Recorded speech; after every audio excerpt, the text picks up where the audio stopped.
मैं Pallavi Ravindra Singh. 2021 sub inspector भर्ती परीक्षा पेपर लीक मामले में हाईकोर्ट में आज महत्वपूर्ण सुनवाई होने वाली है। मामले में हाईकोर्ट की ओर से सरकार को निर्णय देने के लिए जो डेडलाइन दी गई थी वो आज पूरी हो चुकी है। अब हाईकोर्ट भर्ती को लेकर कोई बड़ा फैसला ले सकता है। हाईकोर्ट ने इस प्रकरण में सरकार की मांग पर 2 बार अतिरिक्त समय भी दिया।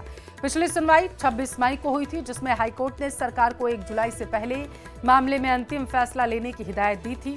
पिछली सुनवाई में सरकार की तरफ से पैरवी कर रहे एएजी विज्ञान शाह ने कोर्ट को बताया था कि सीएम भजनलाल शर्मा दिल्ली में नीति आयोग की बैठक में व्यस्त थे और इसलिए इस संबंध में कोई फैसला नहीं ले पाए।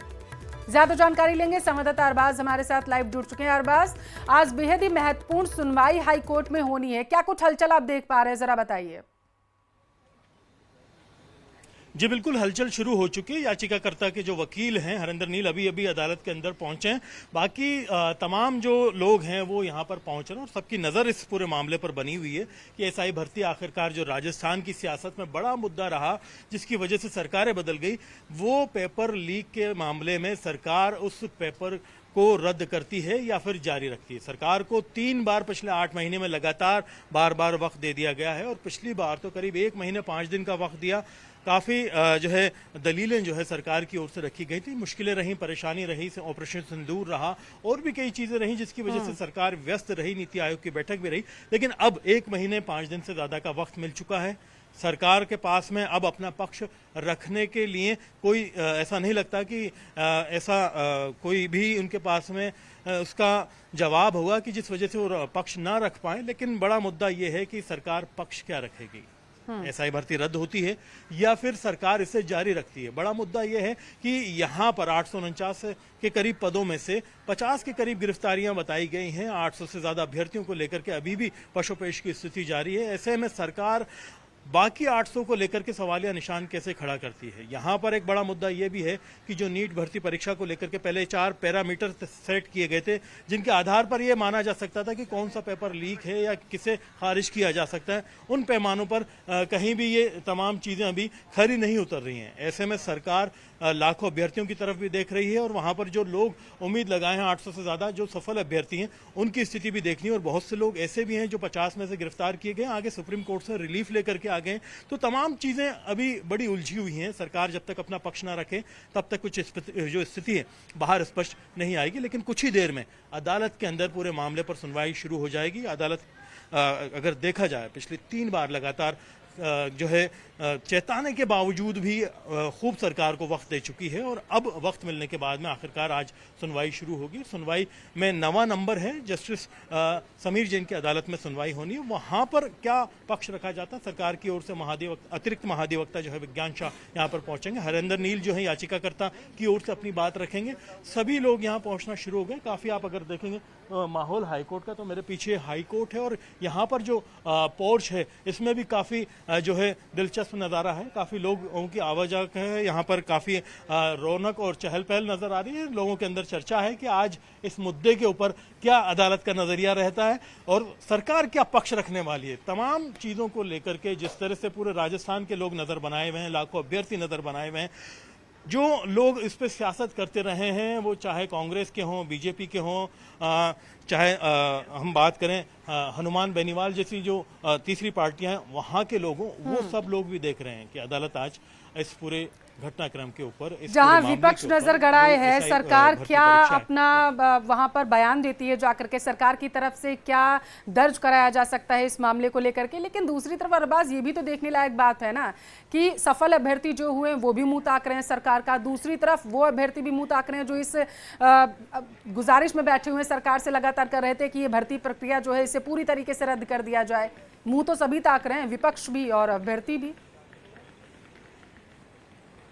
देखिए, अभ्यर्थियों में भी 2 तरह के पक्ष हैं। एक सफल हैं, एक वो हैं जो मांग कर रहे हैं, आंदोलन कर रहे हैं लगातार कि भाई इसे खारिज किया जाए। लेकिन मुद्दा यह है कि खारिज करने के लिए जो एलिजिबिलिटी है या फिर मांग करने के लिए एलिजिबिलिटी, वो आपकी कितनी, क्योंकि अदालत में फैक्ट चलते हैं, वहां पर जिद नहीं चलती है। मान लीजिए कोई अभ्यर्थी आकर के कहता है सफल वाला कि साहब मैं मेरिट पे हूं, मैं सफल हूं।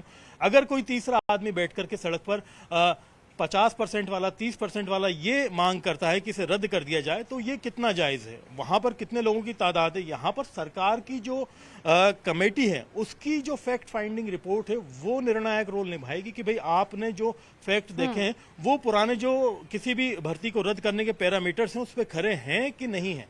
जी, आपको क्या लग रहा है अरबाज, अभी तक कि अगर पूरे तथ्यों पर गौर करें, क्या सरकार असमंजस की स्थिति में फंसती हुई नजर आ रही है? देखिए, असमंजस नहीं है, घोर असमंजस है। मतलब आप देखिए 3 बार अगर सरकार को वक्त लेना पड़ रहा है तो जाहिर सी बात है कि सरकार किसी निर्णय पे नहीं है, उनको वक्त लग रहा है, कमेटीज की मीटिंग हो रही है। ऐसे में क्या वो लाखों अभ्यर्थियों को जो विरोध कर रहे हैं, सियासत कर रहे हैं, उनको निराश करती है या फिर सफल अभ्यर्थियों की तरफ जाती है? क्योंकि पैरामीटर्स जो हैं 50 के करीब लोगों की गिरफ्तारी हुई है, कुछ नकली जो है डमी कैंडिडेट भी पकड़े गए थे, बहुत सारी चीजें ऐसी थी कि पेपर को लेकर के अभी जांच की स्थिति है। तो तमाम चीजों को एक मंच पे रखते हुए, पैरामीटर्स को देखते हुए, नीट मामले में जो 4 पैरामीटर सेट किए गए थे कि कितने व्यापक स्तर पर ये पेपर लीक हुआ है, नहीं हुआ, क्या इसकी जो गोपनीयता है वो भंग हो चुकी थी, तमाम चीजों को देखना जरूरी है। यहाँ पर जो महत्वपूर्ण मुद्दा है कि आज सरकार जो क्या पेश करती है दावा, क्या बयान दिया जाता है, असमंजस की स्थिति में सरकार है। बहुत शुक्रिया अरबाज महत्वपूर्ण जानकारी साझा करने के लिए। गुर्जर आरक्षण को लेकर भजनलाल सरकार ने एक बड़ा फैसला लिया। इसको लेकर सब कमेटी बनाई गई जिसके अध्यक्ष मंत्री जोगाराम पटेल होंगे। रिपोर्ट देखिए आप।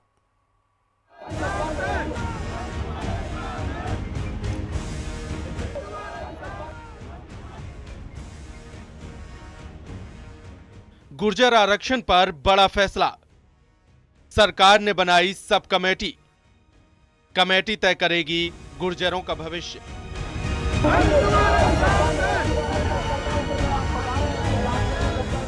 गुर्जर आरक्षण संघर्ष समिति की मांगों को लेकर सरकार ने बड़ा कदम उठाया है।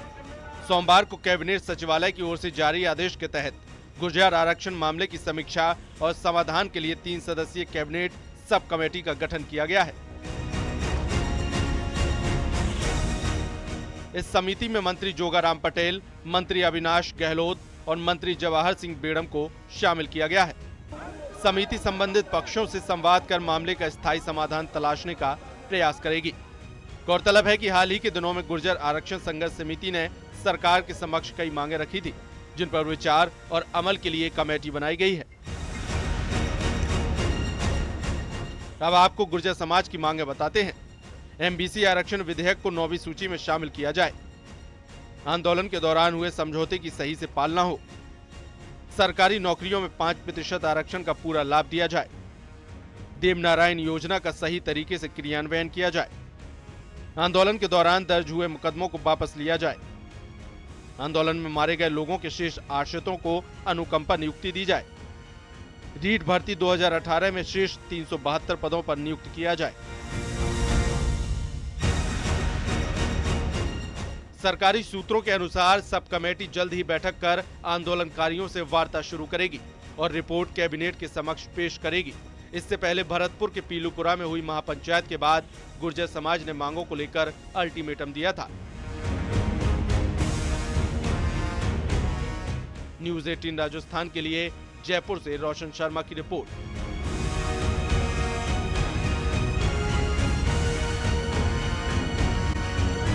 विरोध प्रदर्शन हुआ है। 42 में से 30 छात्रों के फेल होने से ग्रामीण नाराज हैं। ग्रामीणों ने स्कूल के बाहर प्रदर्शन कर विरोध जताया। बताया जा रहा है अधिकारी ने स्कूल प्रिंसिपल को नोटिस भी भेजा है। तस्वीरें आपके टेलीविजन स्क्रीन पर है जोधपुर के भोपालगढ़ से, जहां पर बड़ी संख्या में लोग इस वक्त स्कूल के बाहर डटे हुए हैं। 42 में से 30 छात्र फेल हो गए हैं स्कूल के बाहर, जिसकी वजह से ग्रामीणों ने विरोध प्रदर्शन दर्ज कराया, प्रिंसिपल को नोटिस भी दिया है। 30 छात्रों के फेल होने की वजह से ग्रामीण काफी नाराज हैं।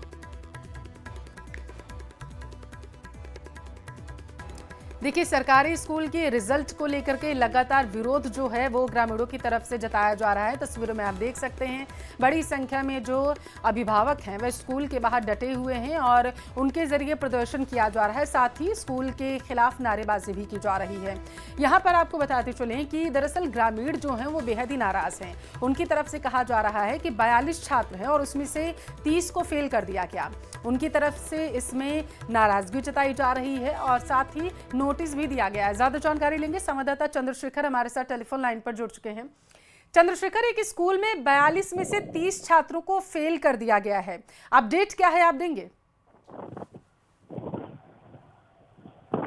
देखिए, ये पूरा मामला जो है भोपालगढ़ थाना क्षेत्र का है, जहां भोपालगढ़ के अंदर जो देतावड़ा गांव है, देवातड़ा गांव है, वहां पर एक सरकारी स्कूल में 42 में से 30 छात्र जो 10वीं कक्षा में फेल हो गए। इसके बाद ग्रामीणों में बात को लेकर आक्रोश हो गया और ग्रामीण जो है उन्होंने स्कूल पर ताला जड़ दिया और अब यहाँ के जो है पूरे प्रशासन को बदलने की मांग कर रहे हैं। लगातार जो है ग्रामीण धरना दे रहे हैं और स्कूल प्रशासन के विरोध जो है वो विरोध प्रदर्शन अपना दर्ज करवा रहे हैं। उनका कहना है कि कहीं ना कहीं जो पढ़ाई में जो लापरवाही बरती गई, जिसके कारण ऐसे परिणाम सामने आए हैं कि 42 में से 30 बच्चे जो है फेल हुए हैं। जी, नोटिस दिया गया है प्रिंसिपल को, क्या है नोटिस में चंद्रशेखर? देखिए, अब ब्लॉक शिक्षा अधिकारी की तरफ से जो है स्कूल प्रिंसिपल को नोटिस दिया गया और कारण बताओ नोटिस देकर ये पूछा गया है कि आखिर वो क्या कारण रहे जिसकी वजह से 30 बच्चे जो है फेल हो गए, क्या पढ़ाई में कमी रही और कौन कौन से कारण रहे, उसको लेकर अब प्रिंसिपल को जो है ब्लॉक शिक्षा अधिकारी को जवाब देना पड़ेगा। उसके बाद आगे की जो भी कार्रवाई होगी वो की जाएगी। जी, ये ग्रामीण कितने देर से स्कूल के बाहर डटे हुए हैं? देखिए, आज से जो स्कूल शुरू हुआ है, स्कूल शुरू होते सुबह ही 7 बजे जो है ग्रामीण पहुंच गए थे और वहां पर जाकर जो उन्होंने स्कूल के आगे ताला जड़ दिया। ताला जड़ने के साथ ही ग्रामीण धरने पर बैठ गए और वो मांग कर रहे हैं कि त्वरित कार्रवाई की जाए और तुरंत जो है ऐसे प्रिंसिपल और अन्य स्टाफ है उसके खिलाफ जो है एक्शन लिया जाए। जी, बहुत शुक्रिया चंद्रशेखर, महत्वपूर्ण जानकारी साझा करने के लिए। गंदगी से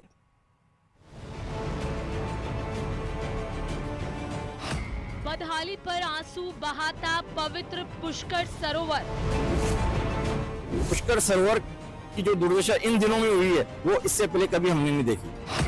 प्रदूषित पानी में दम तोड़ती मछलियां।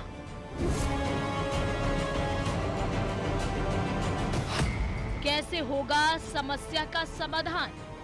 इस पुष्कर सरोवर को आदर्श सरोवर हम बनाएं, इसके लिए इसमें ये फिल्टर प्लांट होना चाहिए।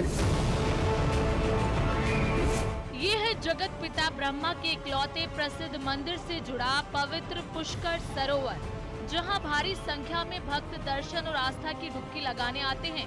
लेकिन इन दिनों सरोवर का जल बेहद दूषित हो रहा है, जिससे लगातार दुर्गंध आ रही है। ऐसे में यहाँ आने वाले भक्त निराश होकर लौट रहे हैं। हर बार करोड़ों रुपए की योजनाएं तैयार होती हैं, लेकिन सरोवर में गंदे पानी की आवक और साफ सफाई नहीं हो पाती, जिसके चलते यहाँ की मछलियाँ भी दम तोड़ रही हैं। इस बाबत तीर्थ पुरोहितों ने सीएम से शिकायत भी की है। इसके अलावा स्थानीय विधायक और जल संसाधन मंत्री कई बार समाधान के लिए ठोस कदम उठाने की मांग की गई। बड़ी दूर से यहाँ पर जो है लोग पहुंचते हैं और यहाँ पर जो है स्नान करते हैं, लेकिन यहाँ का पानी लंबे समय से गंदा हो रहा है और इस गंदगी को दूर करने के लिए ना प्रशासन ध्यान दे रहा है, ना ही स्थानीय जनप्रतिनिधि इस ओर को ध्यान दे रहे हैं। आप देखेंगे चारों ओर गंदगी का आलम है, कई मछलियां जो हैं इसमें मर चुकी हैं, गायें यहाँ पर जो है ठेठ घाट पर जो है पहुंच रही हैं और काफी दुर्दशा यहाँ पर देखने को मिल रही है। हालांकि मजबूरी में जो लोग हैं वो स्नान करते हैं, क्योंकि ये जगत पिता ब्रह्मा की नगरी पुष्कर है और पुष्कर के सरोवर को यहाँ पर जो है पूजनीय माना गया है। तो ऐसे में पूजा करने के बाद स्नान करना जरूरी होता है। ऐसे में कई लोग स्नान यहाँ पर करने आते हैं और कई लोग जो है केवल चंडामत लेकर ही यहाँ पर जो है अपना जो है आचमन करते हैं। तो आप देखेंगे बड़ी संख्या में 52 घाट हैं, 52 घाटों पर ये जो है स्नान की प्रक्रिया यहाँ पर। पुष्कर सरोवर के घाटों पर कदम रखते ही साफ कमी और पानी में तैरता कचरा किसी को भी विचलित कर सकता है। पुष्कर सरोवर के दयनीय हालात के लिए कई वजहों को जिम्मेदार माना जा रहा है, जैसे फीडर से आने वाले पानी के बहाव क्षेत्र में कई होटलों का निर्माण, कच्ची बस्तियों का पानी भी सरोवर को गंदा कर रहा है। श्रद्धालुओं और पर्यटकों की लापरवाही भी इसका अहम कारण है, जो पूजा सामग्री और अन्य कचरा सरोवर में फेंक देते हैं। सरोवर की नियमित और प्रभावी सफाई का अभाव भी अहम वजह है। कचरा प्रबंधन और सीवेज ट्रीटमेंट की उचित व्यवस्था न होना, जिसके चलते आसपास के इलाकों और होटल से निकलने वाला गंदा पानी सीधे सरोवर में मिल रहा है। पूरा पानी सीवर का हो चाहे फीडर के द्वारा हो, अपशिष्ट पदार्थ इसमें बह के आते हैं, जिससे इस पानी दूषित हो रहा है और दूषित होने के कारण प्रदूषित हो गया और प्रदूषित होने के कारण ये गंद बदबू भी मारता है और पुष्कर सरोवर की जो दुर्दशा इन दिनों में हुई है वो इससे पहले कभी हमने नहीं देखी। यहाँ जो डूब क्षेत्र है, केसमेंट एरिया है, 2010 के पहले यहाँ किसी भी प्रकार की कोई होटल, रेस्टोरेंट, रिसोर्ट नहीं खुलता था, नहीं बनाया जा सकता। हाईकोर्ट के आदेश है, कलेक्टर के आदेश है कि किसी भी प्रकार का भूउपयोग परिवर्तन और किसी प्रकार का नक्शा पास नहीं होगा, न अवैध निर्माण होगा। पर लेकिन धड़ल्ले से सैकड़ों होटलें डूब क्षेत्र में बन गई, तो डूब क्षेत्र का जो भी पानी गंदा है, अपशिष्ट है, वो सरोवर में बह के आता है। हालांकि सच्चाई सबके सामने है, लेकिन पुष्कर नगर परिषद के आयुक्त जनार्दन शर्मा का कहना है कि सरोवर की नियमित सफाई की जाती है। जो भी फीडर है जिनसे पुष्कर सरोवर में पानी आता है, उनकी एक बार तो वर्षा पूर्व नियमित सफाई करा दी गई। इसके अलावा भी हमने हर फीडर पे कर्मचारी लगा रखे हैं कि बरसात के दौरान अगर किसी प्रकार का कोई कचरा है तो उसको हटा लिया जाए और पुष्कर सरोवर में ना मिले। देखो, फूल डालने का काम ये पूजा पद्धति में काम में लेते हैं ये, लेकिन उसके लिए सरोवर में ना मिला के जो सरोवर के पास जो कुंड बना रखे हैं उसमें ये डालते हैं। उसकी भी पुरोहित संघ और नगर परिषद दोनों नियमित सफाई करती है। और जो दाने बेचने का काम है उसको नगर परिषद बड़ी सख्ती से लेती है, लोगों को जब्त करती है और चालान भी करती है। पुष्कर सरोवर केवल एक जल निकाय नहीं बल्कि एक विरासत है, जिसे आने वाली पीढ़ियों के लिए संरक्षित रखना हमारी सामूहिक जिम्मेदारी है। अब देखना ये है कि क्या प्रशासन इस पवित्र धरोहर को बचाने के लिए गंभीर कदम उठाएगा या इसे यूं ही बदहाली के दलदल में धंसने दिया जाएगा। तो अब ऐसे में जल्द से जल्द इसमें बड़ा परिवर्तन हो, इसे लेकर स्थानीय जनप्रतिनिधियों को आगे आने की आवश्यकता है। जो टीट पुरुष हैं उनको आगे आने की आवश्यकता है, जिससे कि इस आस्था की नगरी को फिर से जीवित किया जा सके। क्योंकि अगर इस तरह का मैसेज जो है लोगों तक पहुंचता है कि गंदा पानी अगर सरोवर में जाता है तो ये ठीक नहीं होगा। कैमरा पर्सन कुशल सेन के साथ अशोक सिंह, न्यूज़ 18। सीकर के पलसाना से खबर है, धींगपुर गांव में अतिक्रमण हटाने का विरोध किया गया। बड़ी खबर आप तक पहुंचा रहा है, बुलडोजर के सामने महिलाएं लेट गई हैं। महिलाओं के विरोध का वीडियो भी सामने आया है। तहसीलदार के साथ जमकर बहसबाजी की है उन्होंने। राजकार्य में बाधा डालने का मुकदमा दर्ज हो चुका है। बड़ी खबर आपके टेलीविजन स्क्रीन पर, जहां पर बताया जा रहा है पलसाना में जब अतिक्रमण हटाने के लिए टीम पहुंची तो उस दौरान तहसीलदार के साथ बहसबाजी करती हुई महिलाएं नजर आई। तस्वीरें भी आपको दिखा रहे हैं। और बुलडोजर से जब अतिक्रमण को हटाया जा रहा था तो बुलडोजर के सामने कुछ महिलाएं जो थी वो वहां पर लेट गई। उनके जरिए विरोध जताया गया जो प्रशासन की तरफ से कार्रवाई वहां पर की जा रही है अतिक्रमण को हटाने की। हालांकि इस दौरान बताया जा रहा है कि राजकार्य में बाधा डालने का केस जो है वो दर्ज कर लिया गया है और अतिक्रमण हटाने की कार्रवाई प्रशासन की तरफ से की जा रही थी वहां पर। और इसी दौरान ये वहां पर विरोध प्रदर्शन का सामना जो है वो करना पड़ा है अधिकारियों को। बताया जा रहा है कुछ महिलाएं वहां पर आ गईं और अतिक्रमण हटाने का विरोध करने लगीं और इस दौरान बहसबाजी भी हुई है उनके अधिकारियों के साथ में। अधिकारी वहां पर बताया जा रहा था कुछ समय के लिए रुक गए थे कार्य जो वहां पर किया जा रहा था, क्योंकि महिलाएं जो थी वो बुलडोजर के सामने ही बैठ गई थी, लेट गई थी।